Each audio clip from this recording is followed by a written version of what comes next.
Assalamualaikum warahmatullahi wabarakatuh. Salam sejahtera bagi kita semua. Shalom, Om Swastiastu, Namo Buddhaya, Salam Kebajikan. Para Dewan Juri yang saya hormati, perkenankan saya Aisyah Nur dari SMA Negeri 1 Karanganyar selaku pembicara pertama dari tim oposisi yang akan memberikan pendapat saya terkait mosi pejabat pemerintah dilarang menggunakan pengaruh media sosial influencer dalam mensosialisasikan kebijakannya. Di sini saya menyatakan bahwa saya tidak setuju dengan mosi kali ini dan saya juga tidak setuju dengan seluruh yang diucapkan oleh pembicara pertama dari tim pemerintah. Mengapa? Perlu kita lihat, perlu kita realisasikan. Perlu kita lihat bagaimana realita yang sudah berjalan saat ini, di mana masyarakat kita lebih sering mengikuti para influencer, lebih senang untuk memahami apa yang mereka sampaikan. Kemudian perlu kita ketahui contoh yang realitanya ketika saat ini tengah trending bagaimana vaksinasi. Mbak Im Buang Raffi Ahmad, Dr. Tirta, dan contoh-contoh selebriti lainnya ini lebih mudah untuk mempersuasi para masyarakat dan membuat masyarakat percaya vaksin ini aman, vaksin dapat digunakan, dan lebih menguntungkan dan membuat mereka percaya bahwa vaksinasi ini memang wajib digunakan. Berbanding terbalik dengan para pejabat negara yang justru membuat masyarakat ragu tentang keamanan dari vaksinasi ini sendiri. Kemudian para dewan juri yang saya hormati, di sini terdapat kekeliruan berkenaan dengan mengungkapkan nama pemerintah, menggaungkan nama pemerintah yang punya kapabilitas mandiri dan sesuai dan sendiri persoalan sosialisasi dan kebijakan. Hal ini tidak sesuai. Bagaimana saya katakan bahwa setiap masyarakat tentu punya hak untuk menyampaikan informasi kepada masyarakat lain. Begitu juga dengan para influencer. Dan di sini kapabilitas dari para pemerintah saja tidak cukup. Dan apakah hanya pemerintah saja yang boleh menginformasikan? Bahkan di sini, di dalam mosi ini, pejabat pemerintah yang menggunakan pengaruh media sosial, dan jika ini digunakan, maka di sini yang dikatakan adalah ketika pejabat pemerintah ini menggunakan influencer ini sendiri, jadi mereka memberikan tanggung jawab kepada para influencer.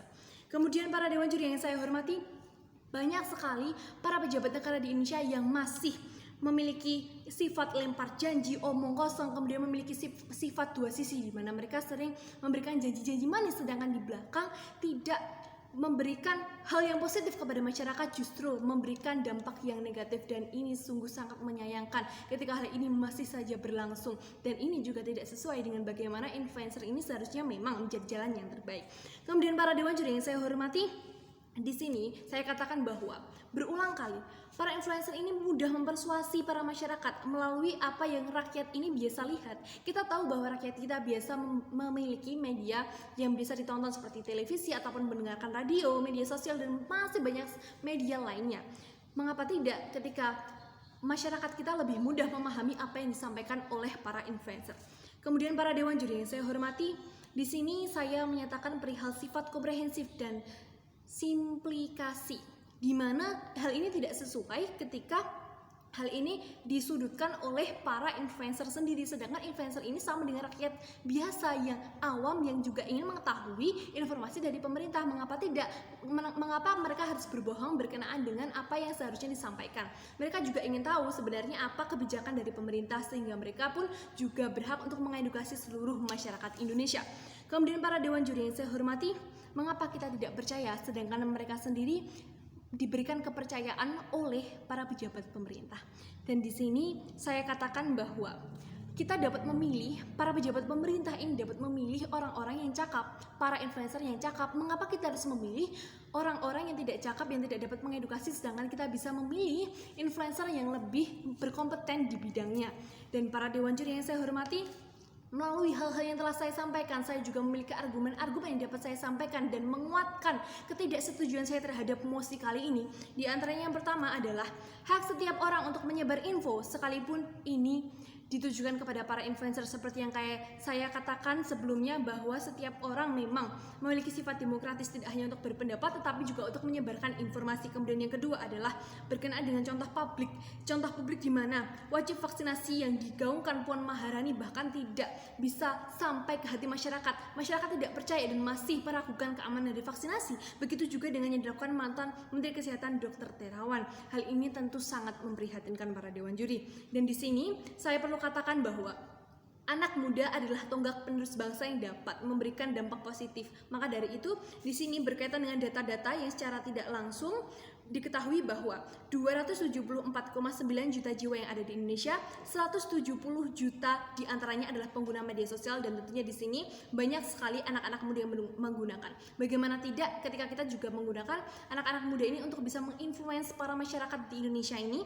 untuk bisa mengerti dan percaya untuk kebijakan-kebijakan dari pemerintah, karena mereka pun juga meneruskan apa yang disampaikan oleh para influencer ini sendiri. Dan para dewan juri yang saya hormati, di sini pemahaman, bahasa, dan logika yang lebih mudah dipahami ini bisa kita dapatkan melalui para influencer.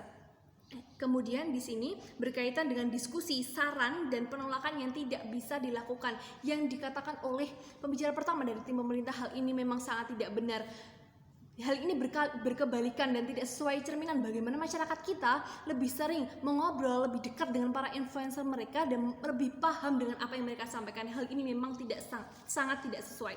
Dan di sini saya menegaskan tentang diskursus berkenaan dengan hal-hal yang sesuai rasionalitas, sedangkan kita tahu bahwa masyarakat kita akan lebih memilih untuk hal-hal yang lebih mudah dicermati, lebih mudah dipahami, dan lebih mudah diamalkan. Dan di sini saya memberikan kesimpulan-kesimpulan yang dapat saya sampaikan berkenaan. Yang pertama adalah influencer tidak selamanya berdampak negatif karena masih dapat memberikan edukasi kepada masyarakat. Kemudian dua adalah tidak ada aturan yang mengikat bagaimana pemerintah dilarang untuk menggunakan influencer sebagai media dalam penyebaran informasi kebijakan.